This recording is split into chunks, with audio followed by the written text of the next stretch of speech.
It's Friday at 1 o'clock Central, which means if Fran and I are on track, it's Friday with Fran time. Yay. So we are here, and Violet is glaring at me, and I'm not really sure why. She left now, so I guess it's all good. So welcome, Fran. How are you? I'm here. Hey, that's a good sign, because we weren't last week. No, I had really every intention of being here with y'all, but had some stuff come up, and anesthesia does really weird things to your body. It can. Yeah. Even the stuff that's not supposed to still does, apparently. Yeah. Hey, Alex, welcome. Glad to see you. Or, well, not to see you, but glad to have you here. Yeah. So last week, both Fran and I had, we were kind of under the weather, and I messaged her and I asked if she wanted to do it. And she was like, well, I want to, but my body is telling me no. And I won't go into detail of what her body was doing. And my body was like, yeah, no, you need to rest. You need to just stop. I had like 15-hour days every day, Monday through Thursday of last week. And my body was like, you got to stop. And so we took our own advice that we give to you all the time, which is you have to recharge your own batteries. You have to take care of yourself. And last week's topic, which we're going to talk about this week, was which battle do you choose when everything is a battle? And so we took our own advice with that, or took our answer to that as well, because we both chose to leave the battle of getting through a Friday with Fran and resting instead. So we just said, we're going to lose this battle. We're going to have to not fight this one. We're going to give this one up, and we're going to look at other things that we need to take care of. So I hope that those of you, I know my mom said to me yesterday, where were you last Friday? We missed you. So I hope that you will give us the grace that we often also talk about needs to be extended to those who need to take a break, and that you will forgive us for taking a break without notice. Often if we're going to take a break, we try to give you notice. Yeah. So, look, this is what I put for my profile picture. I think if I push this, you should be able to see it. See it? Yeah. Well, we see a picture of you. I mean, our cartoon version. But do you see what it says? No. I can't read. Rest a while. Rest a while. Oh, okay. Yeah, because I was like, that's I put it on there for myself as a reminder. Fran, take a rest. Yeah.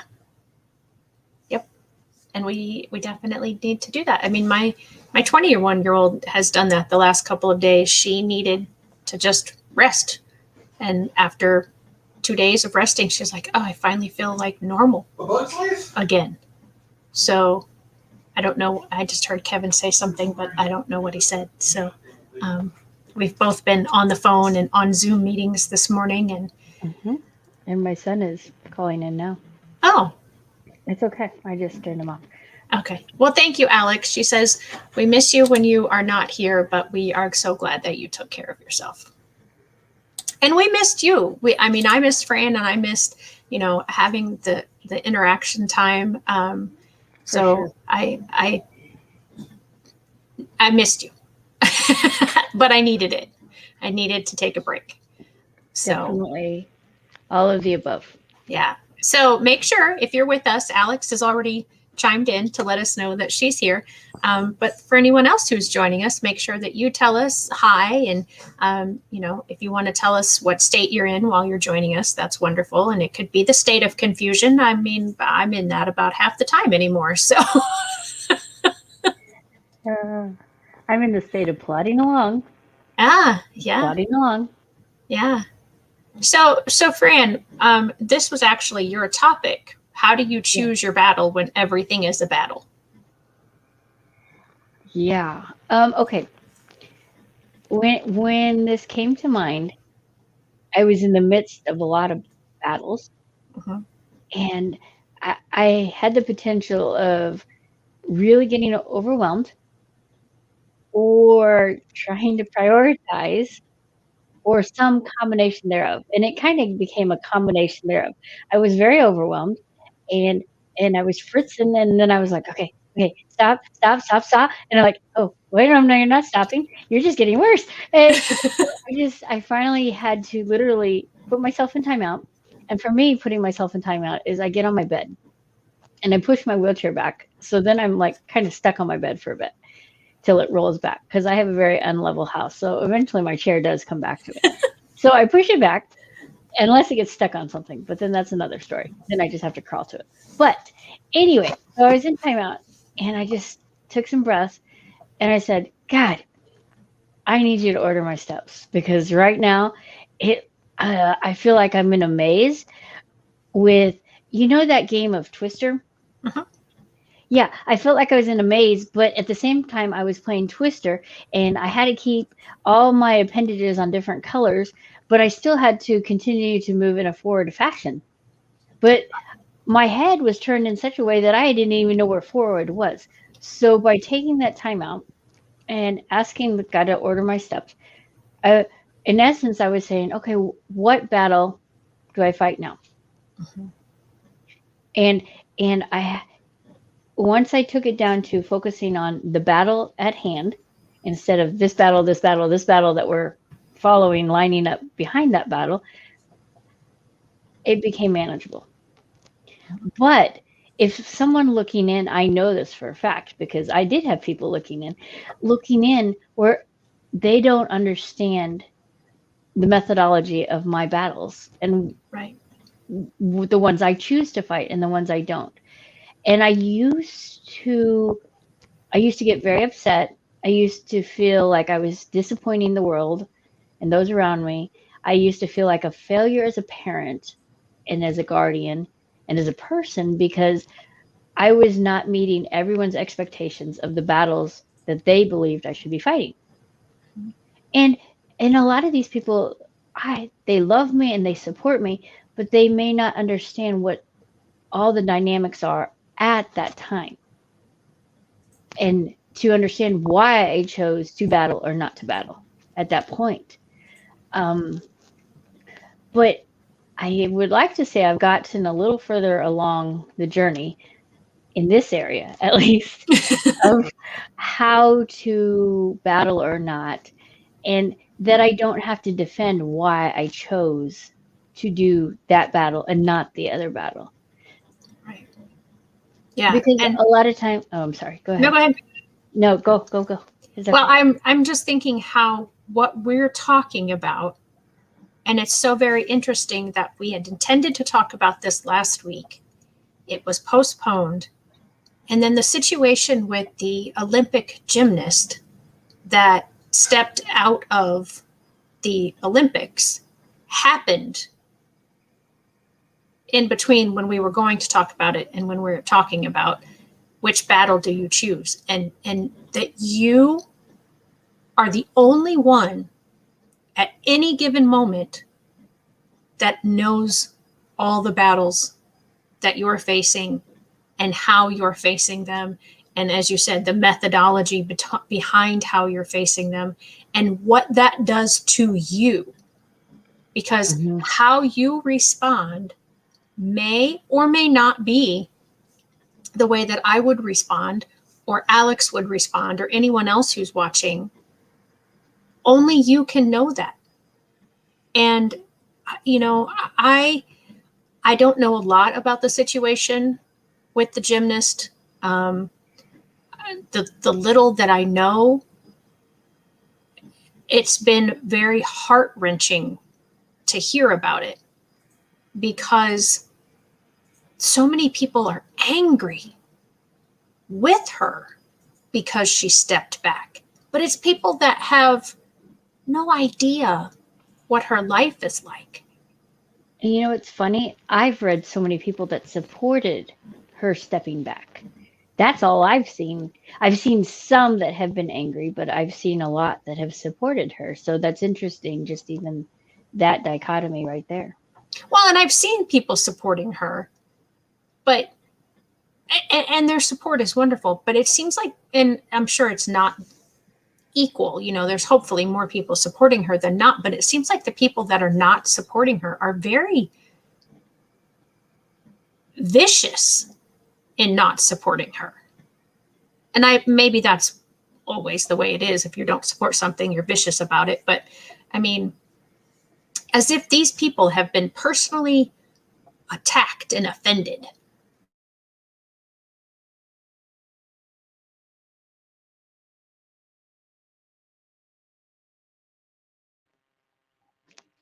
Back? Are you back yet, Shelley? Well,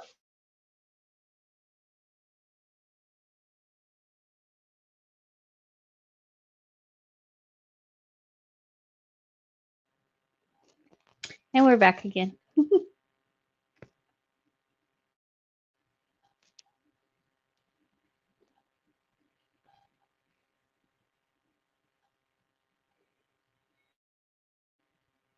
I'm not sure if I should talk or not, but I'll talk. I think we tend to live vicariously through others. I think that's part of it sometimes. This group that I use, There you are. StreamYard, is having difficulty streaming to Facebook. So I don't know if we're still on Facebook. Yeah, we're on now. I've got it up. Okay. I was talking just in case I didn't know what was going on. So you were spinning and I was back. Yeah, and then I was back and you were spinning. So we apologize if we were talking over each other because you all were seeing both of us. We have no idea. So, Alex, thank you. I see that you're watching from Facebook and you say that we're there. So, yeah, so you were actually talking, Fran, when it cut off. And then I lost my train of thought. But what I was going for was ultimately, so often, I think when people are either supporting wholeheartedly or attacking wholeheartedly, we are living vicariously through these individuals. Mm-hmm. And we do this as parents to our children. We do this to athletes. We do this to Students, actors. teachers do it to students. Yeah. And we unconsciously or consciously are trying to live out dreams through them. And if they fail, then we take it as a personal affront. Right. I agree. That's probably what's happening. Yeah. So, I'm not saying that's all of it, but that can occur and does occur, I think. And maybe part of what's happening right now with that gymnast. Just one of my random uneducated thoughts. But, life educates us just as much on a lot of issues. So, I think that makes a lot of sense to me. So I think that could explain it most definitely. So getting to that,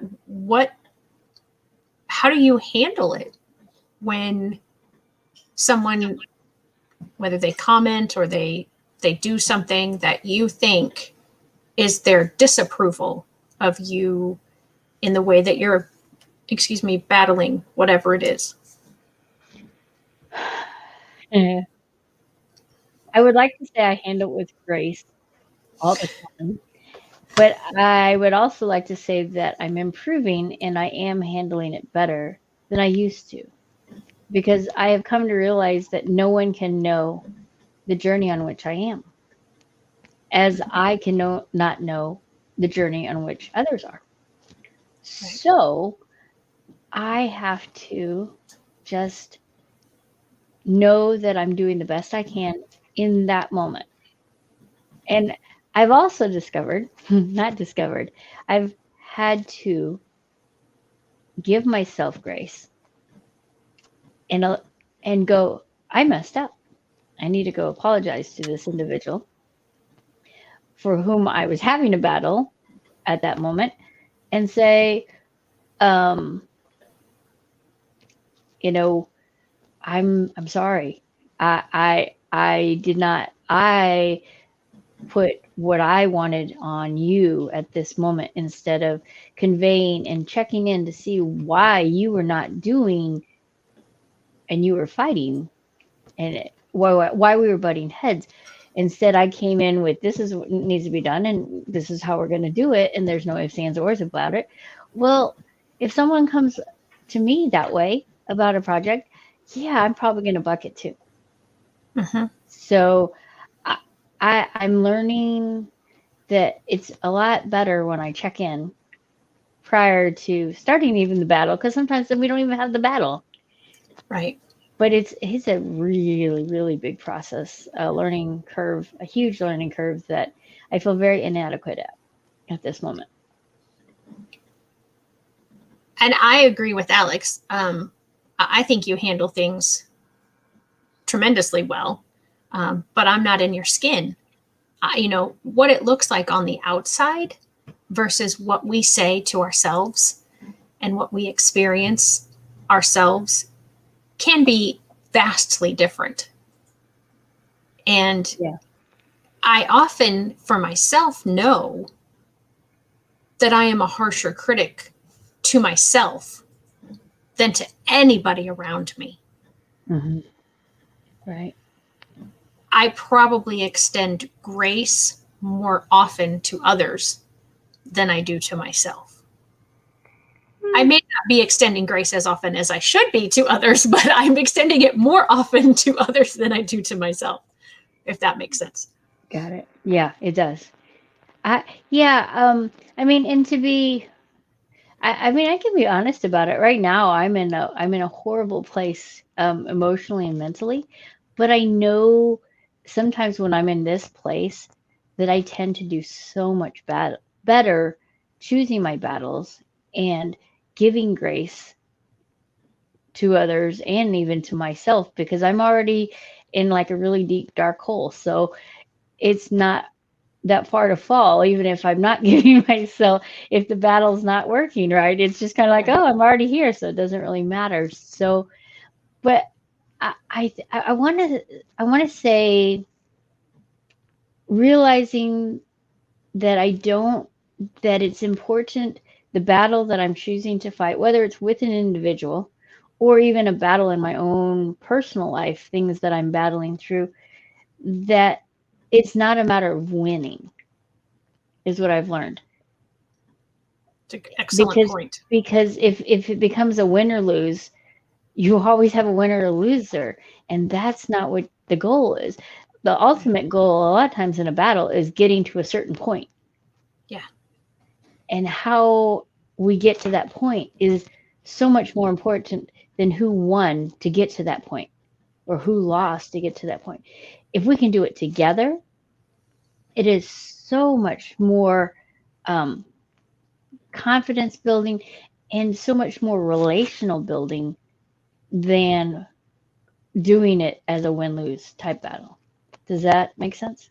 It does. And when I think about battles, there's a saying, I might lose the battle, but I'm going to win the war.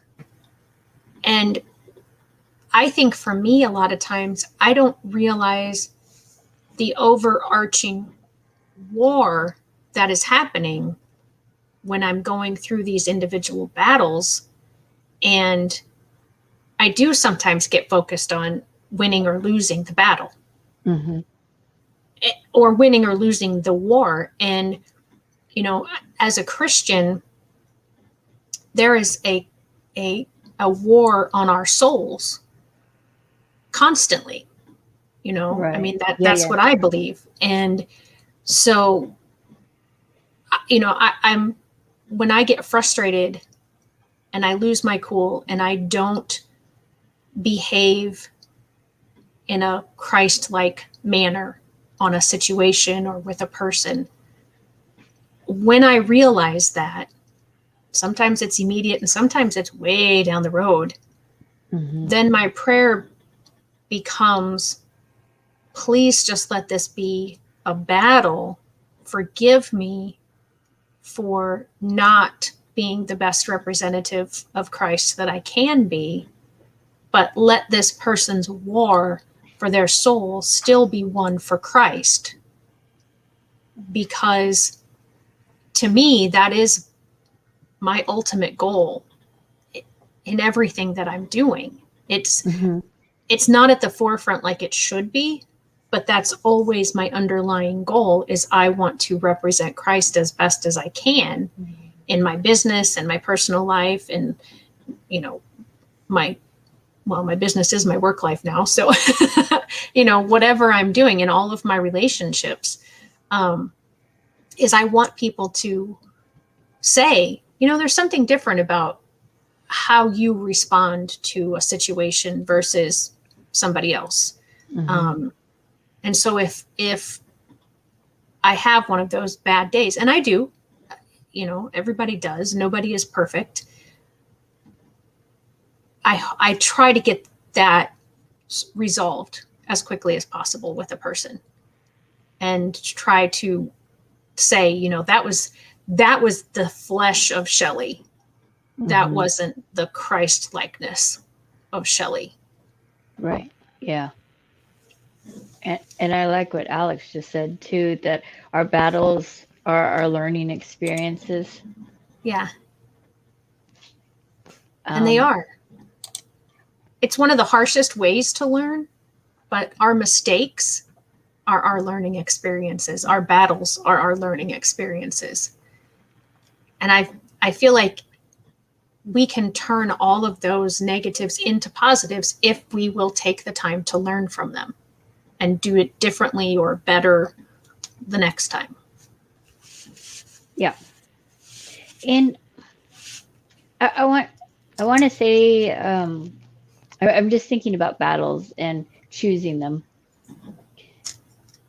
A lot of times, an outsider looking in does not realize that they're only seeing a snippet in time. And a lot of the battles that occur in my house occur when no one else is here, because it's the only way to have any hope of reaching that destination that's desired. Because otherwise, you're going to have all of the comorbid, unique needs coming out that will fight everything. And so there's no reason to battle then. Right. And so a lot, and it used to bother me. And this is where I would have people comment even that would say, well, you just let your children get away with things. You just let them disrespect you. Well, if you want to know, I'll tell you, this is what I did once you left the house and it was just my children and myself, da da da da da da da. Right. And I used to defend myself, and now I don't, and it doesn't bother me as much. And I have to tell individuals that I will raise my children and I will take care of it. Don't worry. You just take care of you, and I'll take care of my family. If I need your help, I'll tell you, because there are times I do need help. But in the meantime, please allow me to parent my children. And so that actually has become a battle that I never really wanted. Right. But so often the outsider looking in feels they know better. Right. And I'll be honest, I've been that outsider in situations, and I've stepped in where maybe I shouldn't have stepped in.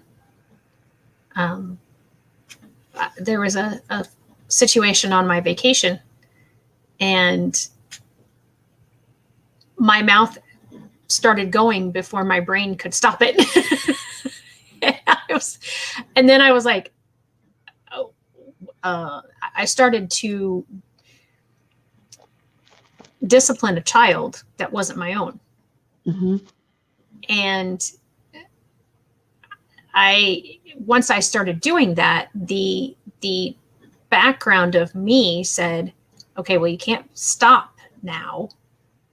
You have to follow this through. and the parent was on board with it, but the other parent didn't know what was going on and came into the situation later and was the outsider at that point and did not understand what was going on and didn't comprehend, didn't appreciate in the sense of understanding, the situation. And I had to apologize to that parent later, and that parent apologized to me because, we had both been outsiders at different points of the same situation, and we saw it very differently, and we responded differently. Mm-hmm. And it's exactly what you said. I was involved in a situation that was a moment in the life of that family. And I don't know. I feel bad, but at the same time, I'm like, but I think it was helpful, So Mm-hmm. I think we all learned something from it. Right. And I think it was key that you did go back and speak with this parent and that you didn't leave it unresolved. And I think a Right. lot of times that is the issue. And it brings to mind the word communication. Mm-hmm. And so often, misunderstanding is a lack or miscommunication. Right. And so I think the key, no matter what, is communication. Like I have communicated with people that come into my home that you may or may not agree with the way I raise my children. But unless I ask for assistance, please do not step in. Please do not try to parent my children. And I say, you may not agree with how I do it. You may not understand. All I'm asking is that you don't become involved in it unless I ask for assistance. And Yeah. and I've found that communication has been very freeing for me. I don't know how it is for the individuals that come into my home, but it's freeing for me because I know I have set the guidelines. I've communicated my expectations of these individuals that are in my home because I have personal helpers for my own needs. So, I have that freedom then not to have that battle, not to be worrying, what are they thinking? What are they doing? Because it doesn't matter to me at this point. Yeah. What you choose to think or not to think in my home, that's your choice. But I know I'm doing the best I can. I'm not perfect. I'm human. And I have certain expectations that are very unrealistic, and I'm reteaching myself that. So it's a learning process for me how to parent. It doesn't come with a manual. We all say that how many times? And what's the other? It takes a village to raise a child. Mm-hmm. Well, it doesn't ever stop when you have a child who happens to be differently abled, have extra needs. It will continue to take that village. And Right. so the key is having individuals around you that are going to support you. It holds you accountable too. I want someone to come up to me later and say, "Hey, Fran, I really feel like you're not being consistent in how you do things." And I may or may not agree with you, or I may tell you why I'm not consistent in that instance. Or I may go, "Oh, whoa, you're right.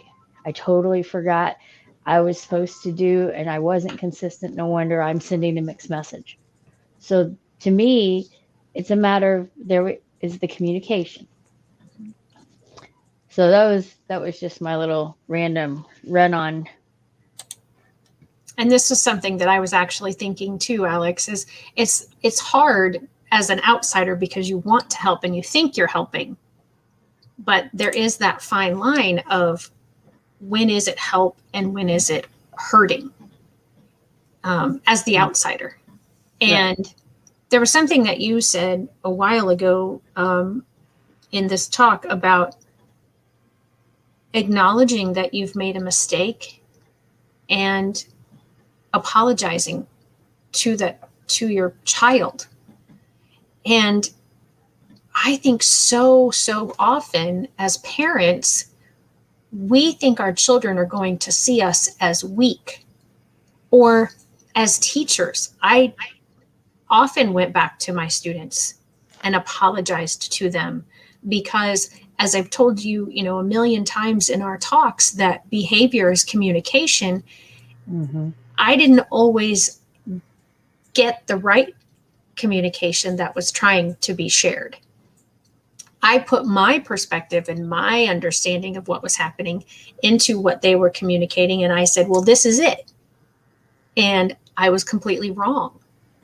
Mm-hmm. Or I, like I said, with the situation on my vacation where I, jumped in, and where I hadn't been invited. There's one thing if you've been invited, there's another whole level if you've not. And remembering to apologize. And I not only did I talk to the parent, but I talked to the child when we were calm and when things were better.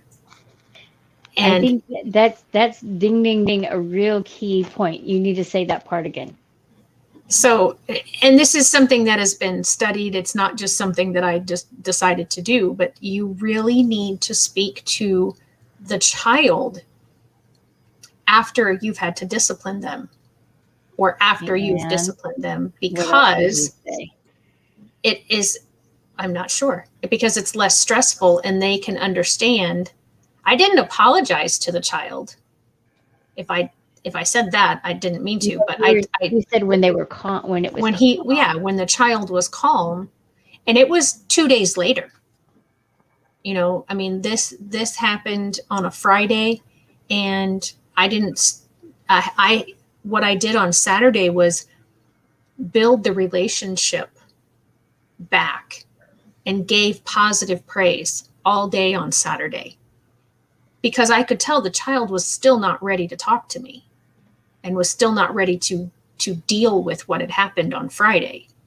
So, Friday with Fran Day, and then prayer day. So it was church day by the time okay. I spoke to him, Mm-hmm. and had that opportunity to say, look, this is what happened. This is why I stepped in. You know, I know, and we just worked it out. But I had to do that with my students every single time that they had a meltdown, or they had a misbehavior that maybe escalated into, them shutting down, or,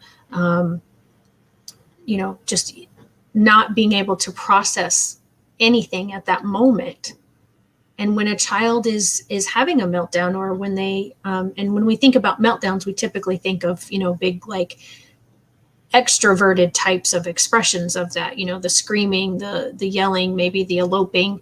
But meltdowns can also be completely drawing in, and shutting down everything. Mm-hmm.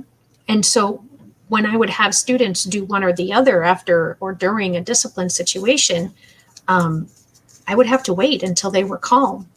And it could be later in that same school day. It might be the next school day. Maybe it happened on a Friday with Fran Day, and we had to go through, until they came back to school, however many days later. But you have to have that talk. It's called, oh shoot, it's a type of rapport, and now I can't think of the what the other term is that goes with it. But it's having that, I still like you, or I still love you. We had a behavioral situation. Let's talk about it. Communication. Let's determine better ways next time if you feel that way. But if we can even figure out ways to not have you have that feeling, because oftentimes those kinds of things are based on negative feelings of insecurity, fear, depression, anxiety, insignificance, safety issues. I mean, there's a million things that it could be. So, trying to help them understand how to even not have that feeling that created that need in them to express it in that way.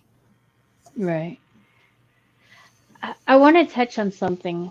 Um, that about battles. Is that okay? Absolutely. Um, my son lives in a group home, and Mhm. so I'm not with him all the time. Right. And he has other staff with him. And I know from experience because I worked in group homes and I worked in a large facility that had many, many individuals with developmental disabilities. I know that I cannot tell them how to handle each situation, how to battle each thing with my son. Right. I can give them guidance and hints, but I'm not going to micromanage them. And I tell them that I am always here. If you can't figure something out, you're welcome to text me, call me if you need me to help de escalate something. However, I'm not going to tell you this is how you handle this every single time. But I will tell them occasionally, okay, think of him when he's tired or hungry, he gets hangry and he's like a cranky toddler in a grown man's body. So you have to be aware of physically what a grown man can do, but you also have to think mentally like a cranky toddler that's hungry or tired. So you got to kind of, so I'm not telling you how to battle, but I'm giving you hints. And so that's what I tell the staff because I don't want them thinking I'm disapproving of how they deal with them. I will disapprove if they physically hurt my son to Absolutely. try to battle something, or if they neglect him and allow him to run away because they chose just not to deal with them. Those things, yes, I will fight. I will disapprove of. But the day to day life with my son, I am not going to micromanage. They have to figure out how to choose the battles they're going to choose with him and how to fight those battles that they choose. I need you to keep talking for a minute because I need to mute. Okay. I just think that battles, so I had a phone call one day and I had an individual that my son was really, it was very, very late at night, and my son was just lashing out. And the employee got on the phone and said, he just won't be quiet. He just won't stop. And I finally had to say, well, can you tell me what's going on? Well, he hasn't been home all day, and so he wants to listen to his TV. And it's really late night. He just needs to go to sleep. And I said, well, has he had a snack? Has he had an opportunity to have any downtime? And she's like, well, he just won't stop. I said, okay, so hold on a second. Just take a breath. And I said, think of him. Remember, he likes Barney. He likes VeggieTales. He likes Caillou. Put that in your head. Put the fact that he's been gone all day, so he wasn't in his environment, and go from there. So think of him as a toddler. Take a breath. Don't take it personal. He just needs some downtime, and he hasn't had it. So can you give him a little bit?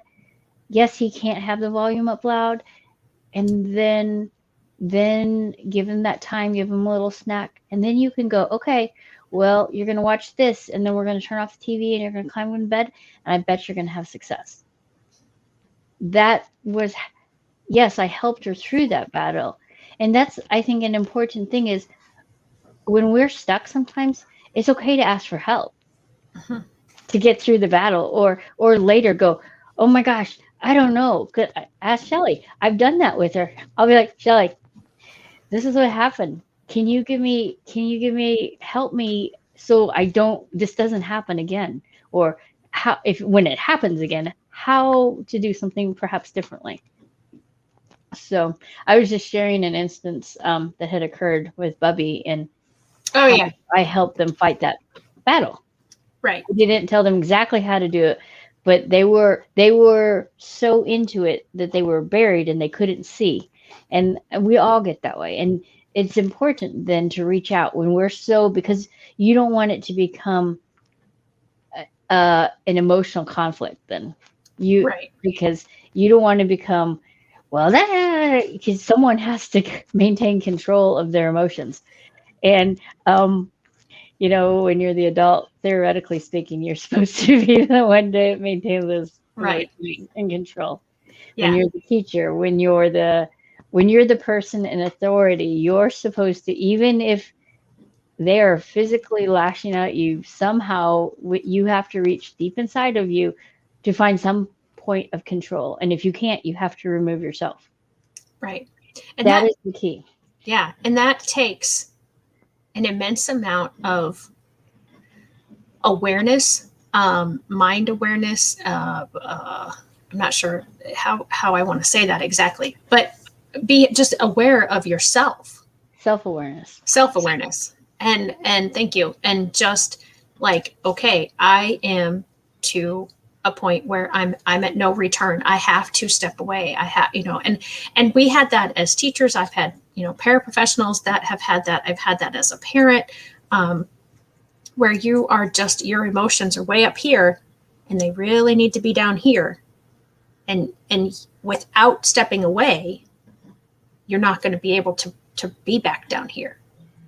And I sometimes used to think my students must think I was crazy, like literally, because I could be stern voiced on this side with this student because that's what they needed, and then turn around and be super sweet to this one over here because they were behaving perfectly fine and were doing what they were supposed to be doing. And it just, or I could go from super sweet to instantly, Right. the stern, this is what needs to be done. And it would just, it was because I had learned through lots and lots of years of experience to take the personal out and just be who I needed to be in those moments for those individual students. And I think you just said a really important key there. Take the personal out. If you know what your objective is and can approach it that way and not let it become personal, the battle then is not about who's winning. It's about getting to that objective. And then you're more able to see how to help the individual get there in that instance. It may be different every time. But if you can take, Yeah. And that's something that we were taught in some of my behavioral therapy classes and different behavioral programs that I learned through, is behaviors aren't personal to you receiving the behaviors, but they are personal to the person exhibiting the behaviors. And having that knowledge, I think for me, was a game changer, because I'd had students, and this was before I had Violet, so I hadn't had the experience of having my own child tell me they hated me until much later. But being able to understand that, okay, they are screaming at me. They are, telling me they're upset, they're mad, they hate everything, they don't like this, I'm stupid, whatever they're doing. I've had the physical lashing out. But to be able to turn that and say, this person is in crisis mode. They don't mean what they're saying. They don't mean how they're acting right now. They're just trying to get out of the situation that they're in for various reasons. And they're trying to process whatever is happening. And they're just struggling. And this is how it's coming out. Right. That was huge for me. And I think the only time Violet's ever yelled at me that she hated me, I was like, well, then I'm doing my job right. Because I was disciplining her and she was mad that she was getting disciplined, which all kids go through that. So, I mean, even as adults, we go through that. What you were saying about having people keep you accountable, I'm sure it's never that you're dancing for joy when someone comes and says to you, hey, you're not doing this right. Nobody likes to have that happen to us. We don't like to be told in the moment that we're not doing something right, but hopefully we then will listen to those thoughts later and think about them. Yeah. And I mean, honestly, I want to hear constructive feedback. Mhm. I've changed it from criticism to feedback because it is feedback Right. if it's constructively given. Right. If it's just thrown at you, then it tends to be criticism. Right. But I want to hear. I've found that I really do genuinely want to do better in all areas of my life. So I do value people that I respect and I know love me and care about the situation when they share constructive feedback. I do listen to it. It doesn't mean that I say, oh, they were completely right, but it does give me food for thought and allow me to reassess certain situations because I have changed some things I've done because of the way the feedback I have received. Right. And Yeah. then I still continue to do some things the way I have because it's still the best way at this point. If someone comes up with a better way, I'm willing to try it sometimes. But right now, there are some things have done since my children were born because it's the only way I can get them to do certain things. Right. Yeah. And that goes back to only you know in the moment, and you can only do what you know in the moment is best. And then only you know what you're dealing with. You know the whole history, you know. Hmm. And I think that's another way to help determine what battles. And I think you said it at the beginning, like, do you prioritize or do you just tackle them all, or like what do you do? And I think when everything seems to be a battle, you probably need to prioritize. Like, okay, yes, everything is a battle, but this is the immediate battle that I need to focus on because of whatever the reason is. I um I have a calendar, a color coded calendar. Hmm. And you can't really see the colors in it, but you can see that there's. Yeah. So I start my day by looking at that calendar, Hmm. and that often shapes the battles which I choose because there are time sensitive things, and then there are things that are just need to get done at some point or need to be learned at some point. Yeah. So that's how I go about it. But then something I've been dealing with recently is how do I choose the battles in my own life? Not the battles with my children or the people around me. How do I choose my personal battles? How do I prioritize those? Can you Because give an it's example? different. It's different than how you would choose a battle for. Because yeah, I'm thinking the same as Alex, but I'm wondering if I had a specific example, if my mind would change my opinion. Well, what does your mind say now prior to me giving you an example? The same advice that I was thinking before is you gotta battle the one that's the most important. But what if they're all important? The most important. But what if they are all time sensitive and important? How do you choose them? How do you prioritize when everything is immediately important? I don't know the answer, but I'm thinking that something isn't as immediately important and necessary as everything else. So then, and I think, again, without having examples, I think there there's a slight level of difference, even though it feels like everything has to be done right now. And I guess my other thing would be, and I'm a talker and processor.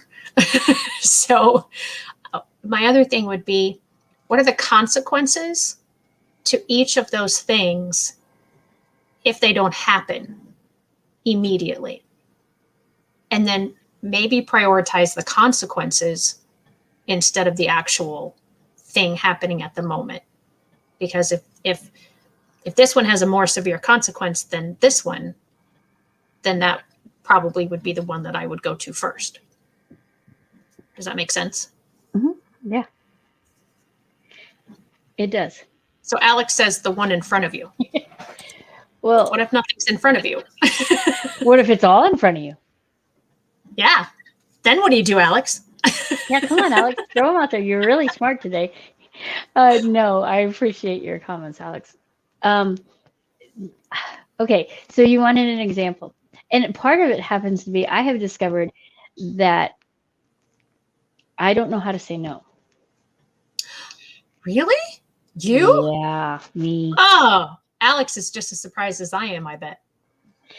So I am learning that a lot of my battles are because I did not say no to something. And I just said, maybe. Maybe I could do that. Or, okay. Or I just go, when do you need it done? Without really saying, I have a great friend, and she said, Fran, if you can't say no, at least say, I'll think about it. I'll pray about it. That's even better. Yeah. And the whole thing is I do pray about everything that I'm doing, but I should pray about it before I say yes or no. And that gives me time in the moment to not refuse somebody, but to truly, genuinely go and pray about it and seek the Lord's will in it. Right. Even if it has to do with church related or faith related or Christ related things, we still need to pray about because we're not intended to do everything. And even if there is a need, it doesn't mean that we are to fill that need. Maybe Right. if we don't, it's meant for somebody else, but if we fill it, then someone else will not have that opportunity. Right. So I am learning that. And so I have discovered truly that some of my battles are because I did not say no. I'm sure that's a lot of us. So I'm learning that. But in the meantime, I have a lot of things that I never said no to. So I have to prioritize those battles. And sometimes I have to see them not as battles, but rather seasons in this journey of life as stepping stones. I had someone ask me, am I listening to myself? Never. I'm just talking. I'll listen to myself another time. I have to. We're just here to give advice, Alex. We don't follow the advice. But what I'm realizing though is reframing how I think of a lot of things. I'm reframing them in my mind, not as battles, because then it's you're gearing up and you're bulldozing your way through it. That's right. how I battle a lot of times. I'm just like, strap it on and just plug away. And my answer a lot of times to people are, when they ask, how are you doing? Plugging along, just taking my steps, step by step. Because that's actually what you said at the beginning of this, I'm pretty sure. That's how I see life. I'm just plodding along. A lot of times I don't have that joy. And I want that joy. I want the joy in my inner being. And so if I can reframe it and realize, and I had someone ask me the other day, so for what can I be praying? And I said, I need you to pray that God would give me my next step. Not the whole shebang, just my next step. And so even what I was saying then, I was asking even for my next, which battle? Just that next step. And so when I can do that, then all those battles are okay. True. When I can focus on that next step. Yeah. But it's when I sometimes look beyond it. And Alex said it way back up there. Said, some focusing on what's right in front of us, didn't she? Yeah. The one in front of you is what she said. Mm-hmm. Yeah. Yeah. So for me, that was just the next step.